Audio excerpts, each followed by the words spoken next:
Buenas noches con todos. Vamos a dar inicio al presente caso clínico de emergencia encargado la señorita Liliana Herrera. Entonces, vamos a dar paso a Liliana para que continúe con el caso. Liliana, por favor. Yo voy a hablar acerca de una paciente de género femenino, edad 53 años, 2 meses, estado civil, unión libre, lugar y fecha de nacimiento, Zamora, el 08 del 03 de 1969, el lugar de residencia es Zamora, parroquia Timbara, tipo de sangre ORH positivo, instrucción básica, ocupación ama de casa, grupo étnico mestizo, religión católica, nacionalidad diestra y en caso de emergencia se debe comunicar con el esposo, bueno, con conviviente. Ya, datos importantes que recogí de ella, pues sus antecedentes patológicos personales. Ella tuvo un diagnóstico de hipotiroidismo y gastritis crónica. Antecedentes patológicos familiares, la madre padeció cáncer gástrico y la tía materna cáncer de tiroides. Ya, para el diagnóstico, la señora, el diagnóstico que tiene es tumor maligno de vulva estadio 4B, que recibe quimioterapia paliativa con un índice de Karnowski del 60%.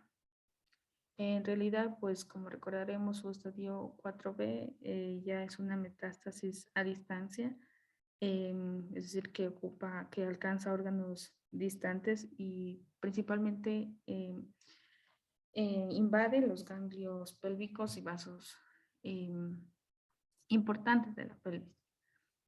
Su quimioterapia paliativa, que más que todo la realizan ya no esperando buenos resultados, la realizan cada 21 días y tiene un índice de Karnowski que pues sí se refiere a la evolución del paciente del 60%, que necesita ayuda importante y una asistencia médica frecuente. Ya, un ratito. Entonces, el índice de Karnowski, ¿qué es para sus compañeros que tal vez no? Ya, es la evolución del paciente por ejemplo, oncológicos y geriátricos. Por ejemplo, un 100% significaría que el paciente está bien, y un 0 es que el paciente ya eh, está muerto. Dependiendo del porcentaje, se lo califica.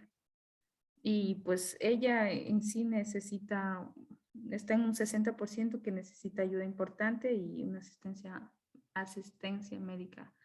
Ya es para evaluar la capacidad de llevar a cabo sus actividades o Ujú, cotidianos, o sea, para desenvolverse por sí sola, ¿no es cierto? Si sí. tiene de 100, quiere decir que está bien y que no necesita que le ayude nadie, ¿no es cierto? Ujú, Digamos, hay unos que le califican de 10 en 10, un 90, por ejemplo. Presenta algunos signos leves de enfermedad. El 60 tiene la capacidad de cuidarse de sí mismo con ayuda puntual para algunas actividades. Entonces, la paciente sí necesita cierta parte de ayuda, ¿no es cierto? sí. Un 40%, un paciente incapacitado que requiere cuidados y atenciones especiales ya diarias. ¿Cierto? Un 20% que requiere hospitalización y permanecer encamado y recibir tratamientos especiales. Puede ser un paciente ya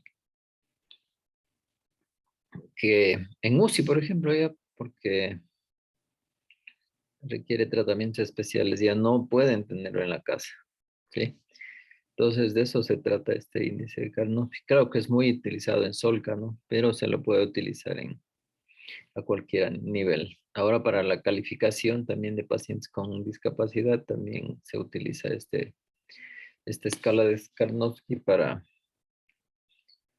calificar a los pacientes con discapacidad. ¿Sí? Continúe.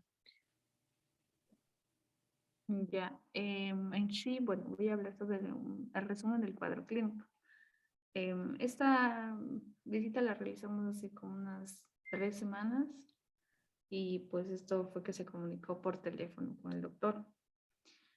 Paciente femenina de 53 años con antecedente de cáncer de vulva. Refiere que hace 24 horas presenta salida de orina por cistostomía y dolor en piernas. Se programa visita domiciliaria con médico familiar de la unidad. Al llegar al domicilio, después de la revisión, se determinó que se encontraba obstruida. Se procedió a hacer lavados de sonda por varias ocasiones. No, no hubieron resultados esperados y pues por eso se decide a cambiar la sonda.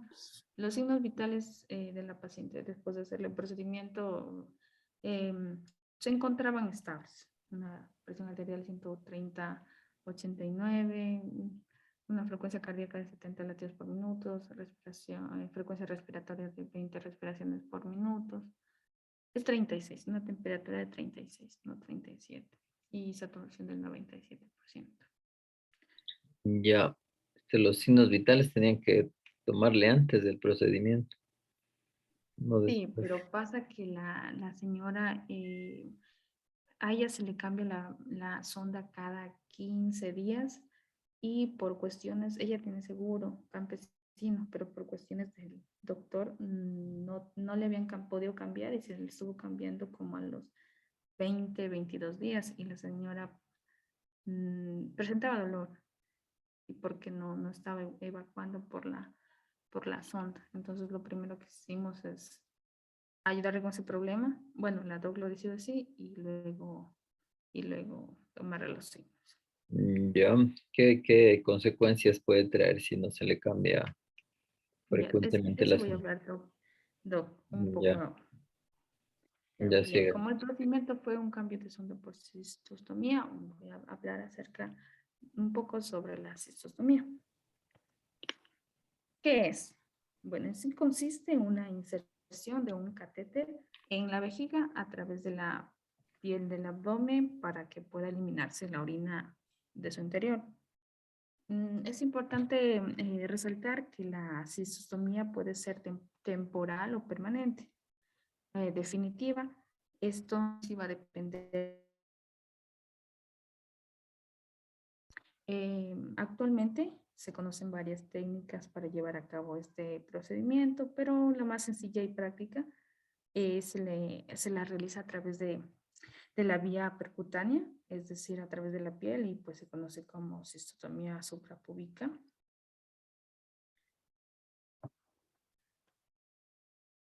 ¿Para qué sirve? Bueno, cuando se realiza una cistostomía es porque la vejiga no está cumpliendo con su función, es decir, no es capaz de vaciarse correctamente. Este tipo de intervención pues nos permite drenar correctamente la orina del cuerpo. De esta manera se va a producir un alivio y se evita que ocurra un bloqueo urinario. En sí, o la cistostomía también puede emplearse en aquellos casos que existe una obstrucción al flujo de salida de la orina, como es en el caso de la señora, porque a ella no le pudieron poner sonda y tampoco podía orinar porque el tamaño del tumor de vulva era muy grande que obstruye, y por eso le hicieron la cistostomía.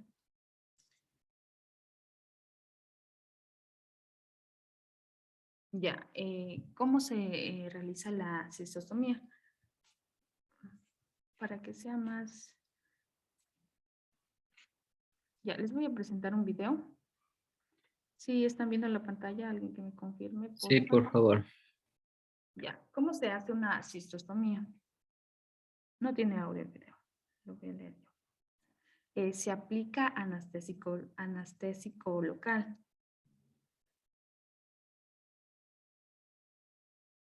Anestésico local. Anestésico local. Bueno, se hace una pequeña incisión de 1 centímetro de largo a 2 o 3 por encima del borde superior de la sínfisis púbica en la línea media. En sí, el objetivo es cortar la línea alba para luego facilitar la inserción del dilatador. El lugar de la incisión debe prepararse según ya los protocolos clínicos estándar. Se realiza una punción perpendicular a la piel, 2 centímetros por encima de la pubis, aspirando hasta obtener orina.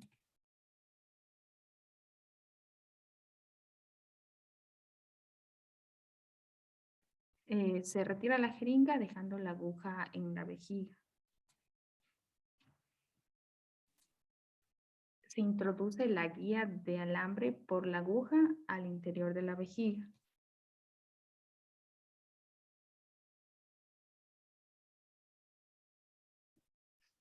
Se pasa el dilatador por la guía dejándolo en la vejiga.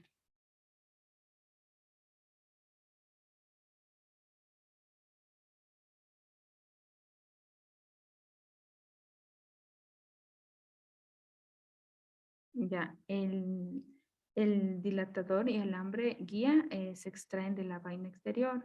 Se debe colocar el pulgar sobre el extremo del dilatador para evitar la fuga de demasiada de orina.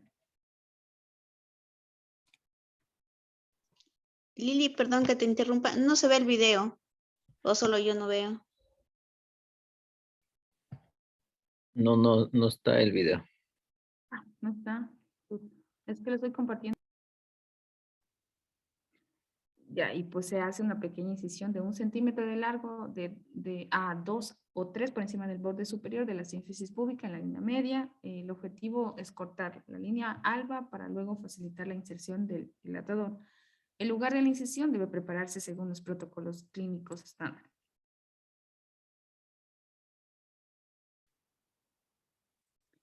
Se realiza una punción perpendicular a la piel, 2 centímetros por encima del pubis, aspirando hasta obtener orina.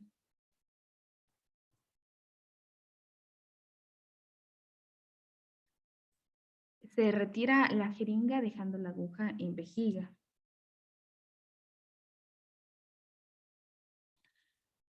Se introduce una guía de alambre por la aguja al interior de la vejiga. Se pasa el dilatador por la guía dejándolo en la...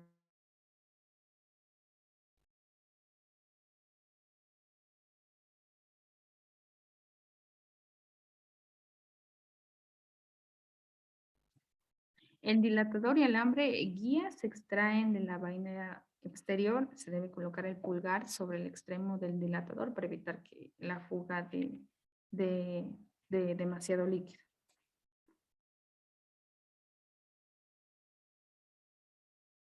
A través del dilatador se introduce la sonda que se dejará en vejiga, es decir, la sonda que utilizamos, la Foley.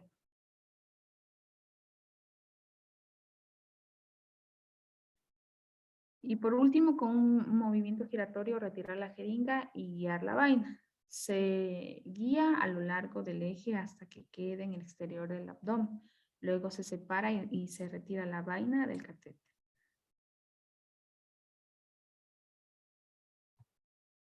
Ya.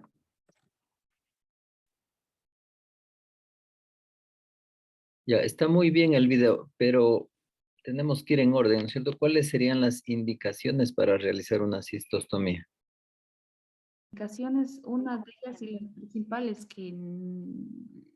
que pues la uretra esté obstruida o por alguna situación, por ejemplo, un agrandamiento, en un hombre un agrandamiento de la próstata, principalmente que haya una obstrucción, que el paciente, por ejemplo, en pacientes encamados, eh, tipo por una paraplegia,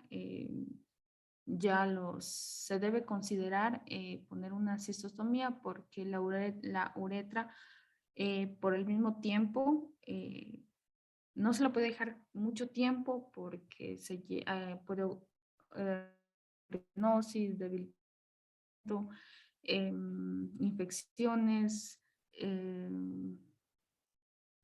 puede producir mucho tiempo de una sonda por la uretra, hemorragia, entonces por eso se opta por una cistostomía, pero principalmente por una obstrucción. Ya, exactamente, ¿no es cierto? La principal indicación es una retención aguda de orina. Entonces, a veces no se puede colocar alguna sonda por la uretra por alguna circunstancia obstructiva mismo, que no pase una sonda, entonces se decide realizar una cistostomía o una punción vesical.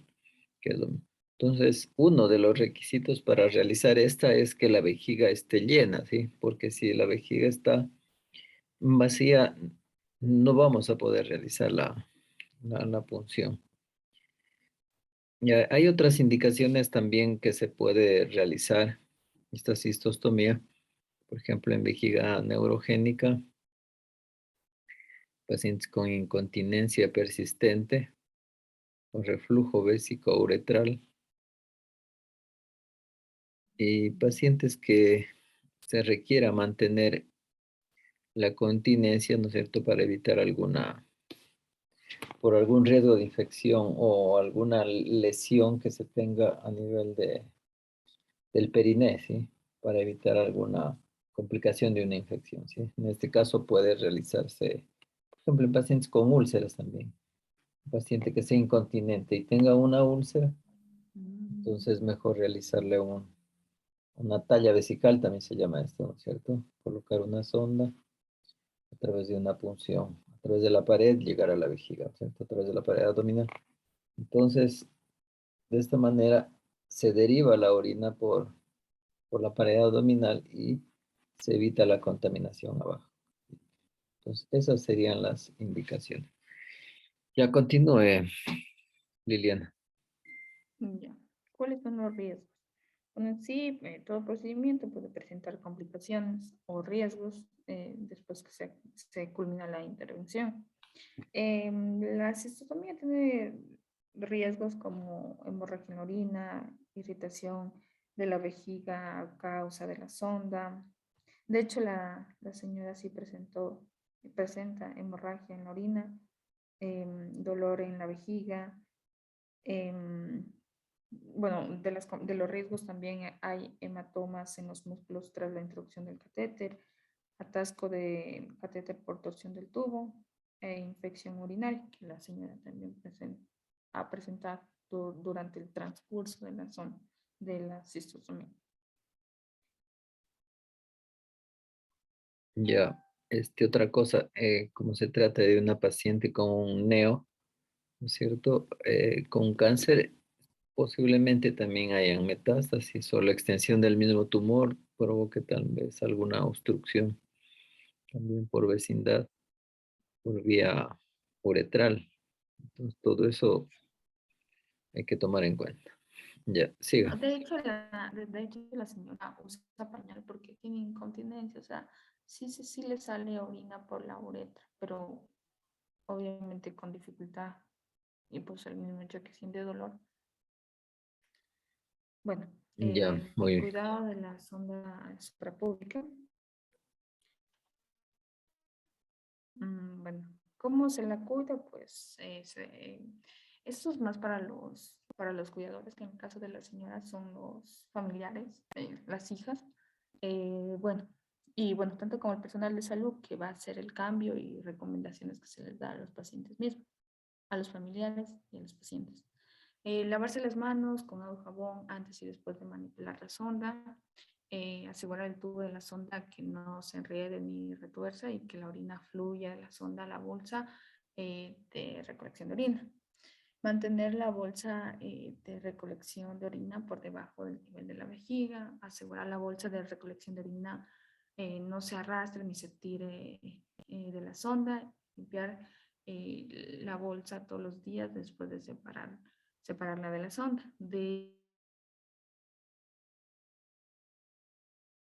Limpian, sí, todos los días y le hacen el vaciado 4 veces al día.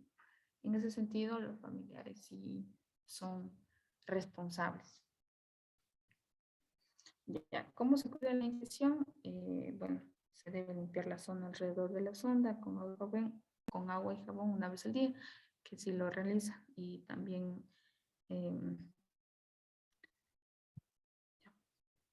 ¿cómo se reemplaza una sonda? Bueno, primero debemos retirarla. Para retirarla, bueno, yo lo voy a explicar explicar cómo se lo debe hacer y ya más adelante les explico cómo lo hicimos nosotros. Bueno, tener las manos limpias, lavarse las manos con el jabón, debemos colocarnos guantes de manejo, en este caso. Si hay un vendaje en el sitio de la incisión, retirarlo, limpiar la zona alrededor de la zona. Usar una jeringuilla pues para extraer el agua del globo de la sonda, mantener la sonda cerca de donde se ingresa en el abdomen y bueno, se la debe jalar suavemente hacia arriba y hacia afuera hacia afuera hasta que salga. Para una cistostomía lo explica la bibliografía que no se debe esperar para colocar la nueva sonda, sino al momento de que se lo está sacando la sonda se la debe introducir a la nueva. Pero nosotros, por asepsia y antisepsia, primero, o sea, limpiamos todo con los de manejo y ya para el cambio lo hicimos como se lo hace a una sonda por uretra, con el cambio de guantes estériles, ahí la introducimos, no lo hicimos al mismo tiempo. Eso lo hacen prácticamente para que no se obstruya, no se cierre el, el agujerito de la cistostomía. Bueno, más que todo les voy a mostrar un video y espero que se vea y se escuche. Colocada directamente en la vejiga a través de la piel cuando no existe uretra o la uretra está cerrada. El cambio de meses para tal fin se debe desinflar el balón. Una vez se retira la sonda antigua, inmediatamente se coloca el orificio introducido por Y hablaba del cambio de la sonda, ¿no es Es cierto? cortito igual.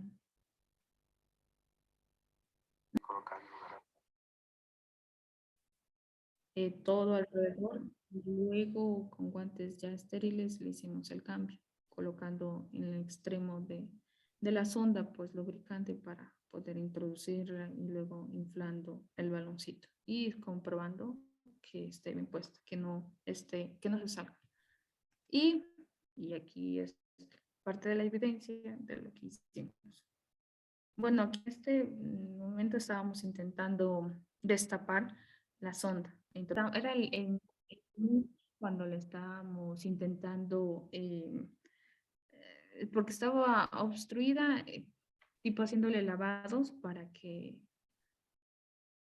intentando que salga la orina, pero solo salía sedimento. Metíamos 10 centímetros de 10 cc de solución y sacábamos 10 y salía sedimento. Estaba bien tapada la sonda. ¿Tenía una sonda qué número, de 2 vías o 3 vías? 2. La normal, ¿Cuál es la normal? la que, porque dice 2 vías. No, por la misma que hay la parte que es El para calibre. meter ajá, el número me parece que era 12. O sea, el calibre es importante, ¿sí? ¿Por qué? Porque debemos reemplazarla con el mismo calibre, ¿sí? Porque si a Sí. veces intentamos colocar una de mayor calibre, pues va a ser más difícil, le va a doler y no va a pasar, ¿sí? Entonces, De por hecho, eso es le dolía. importante saber eso Ajá. también. Sí, era del Entonces, en mismo el número. cambio, como les decía, es fácil, ¿no? Una vez que ya está hecha la fístula, o sea, después de unos 21 días que se le haya colocado la sonda, ya se puede cambiar fácilmente, ¿sí? Ujú. Como usted dijo, una buena asepsia, antisepsia, se coloca los guantes, se desinfecta la zona, hay que desinflar el bac y ahí sí reemplazar la sonda, introducirla siempre un poco más de lo que uno considera el espesor de la pared abdominal, inflar el bac de acuerdo a los cc en la misma sonda, dice, de 8 a 15 ml, de acuerdo al calibre de la sonda. Si es sonda de 3 vías, un calibre 22, pues esa incluso se le puede poner hasta 20 ml sin ningún problema para inflar el bac. Entonces, ahí mismo hay que ver en cada sonda bien la cantidad que se le debe colocar, ¿sí? Para no reventarle. Por lo general se le coloca un término medio para no no dañarle al globito y se nos vaya a reventar y después se nos vaya a salir accidentalmente la sonda. ¿Sí? Continúe. Ya, muy bien, está interesante el caso, debido a que se trata de un paciente, ¿no es cierto?, con un Karnofsky de 60 y que requiere la atención y cuidados de esta sonda, que también es importante que conozcan y sepan cómo se debe cambiar. Y lo más importante es que no hay que tener miedo, ¿sí?, ante estas situaciones. Es importante saber sobre las complicaciones que puede tener la colocación de una sonda por cistostomía. Hay varias técnicas, ¿no es cierto? Hay técnicas abiertas, técnicas cerradas, como la que usted dio, que es por punción. Se puede utilizar o guiarse a través de una ecografía, a través de una cistoscopía también. Ahí se evita mucho más, se evita cualquier tipo de lesión, porque vamos a hacer una punción bajo visión directa. Hay técnicas también a través de fluoroscopía. Ya, y la técnica que usted dijo es la técnica de Seldinger, que ya viene todo preparado, viene la aguja, viene un dilatador, la guía y luego se coloca el catéter, ¿no es cierto? O la sonda, que es algo muy, muy fácil, ¿no? Pero lo que sí hay que saber, pues, es leer bien la técnica para colocarla en forma adecuada, saber un poquito de anatomía para evitar alguna lesión de órganos pélvicos, ¿sí? Recuerden que son diferentes en el hombre que en la mujer. Como les decía, lo más importante es tener una vejiga llena. Con eso evitamos cualquier tipo de lesión. Este también es algo muy importante. Entonces, las complicaciones, como algunas que ya manifestó usted mismo, ¿no es cierto?, son las infecciones de vías urinarias, la hematuria por algún vasito sangrante de la pared vesical, el bloqueo del catéter, que fue este caso, sucedió, infecciones de la piel, y también se ha comentado cuando la sonda permanece mucho tiempo, puede dar origen a formación de cálculos vesicales, que pueden ameritar incluso un manejo quirúrgico posterior. Esto puede deberse también a que hay infecciones que promueven la formación de litos, especialmente de fosfato de amonio y magnesio. Mm, Eso sería lo principal. Si tienen alguna pregunta, díganos. ¿Qué tiempo qué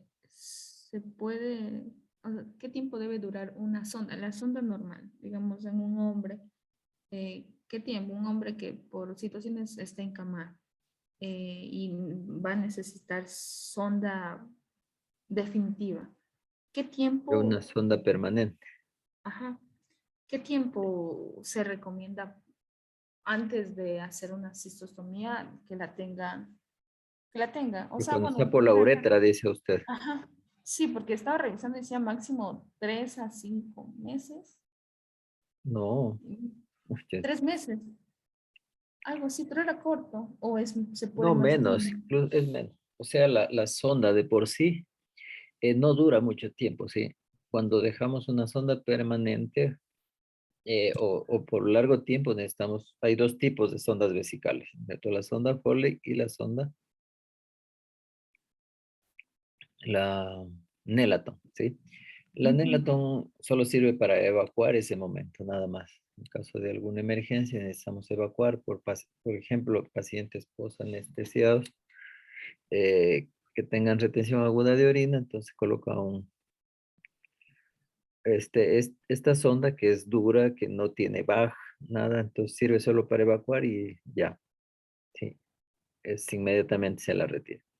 Pero la Foley el material pues no es muy resistente, sí, el hecho que sea suave para que no cause daños a la uretra y así mismo se desintegra fácilmente. Entonces, creo que de 15 a 21 días no puede tenerla también ese paciente, toca cambiar.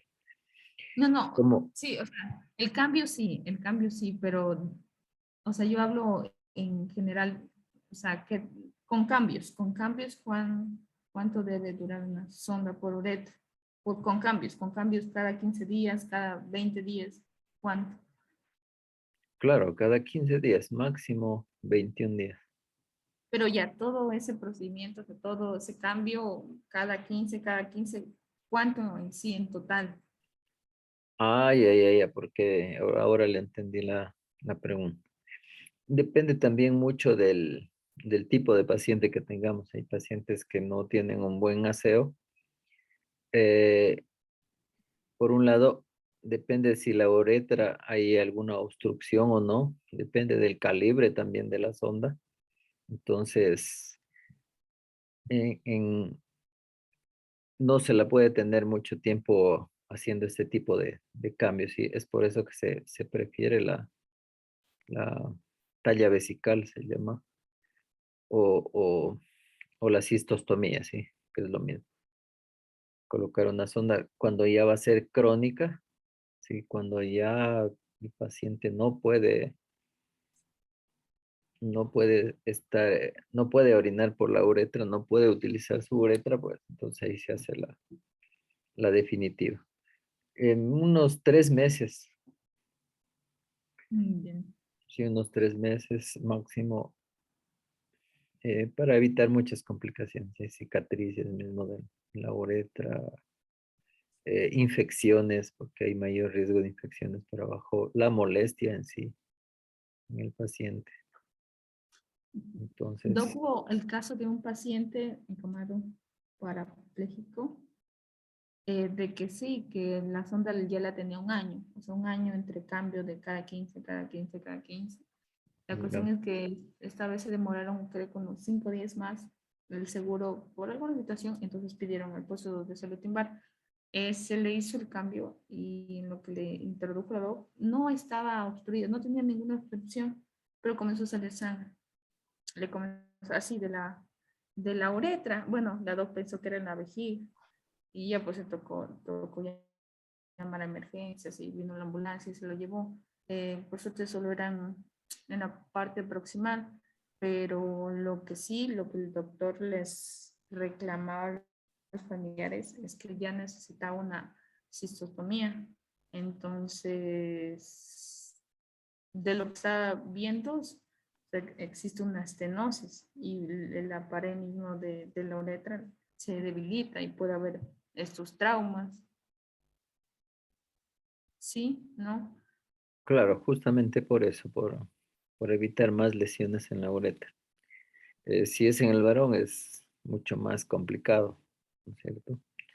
Eh, que en el varón, recuerden que mide de 12 a 15 centímetros, mide la uretra, en cambio en la mujer solamente son de 3 a 5 centímetros, entonces hay una diferencia muy grande en ese sentido. Ujú. Ya, ya, muy bien, Liliana, entonces nos vemos una próxima mañana, sería.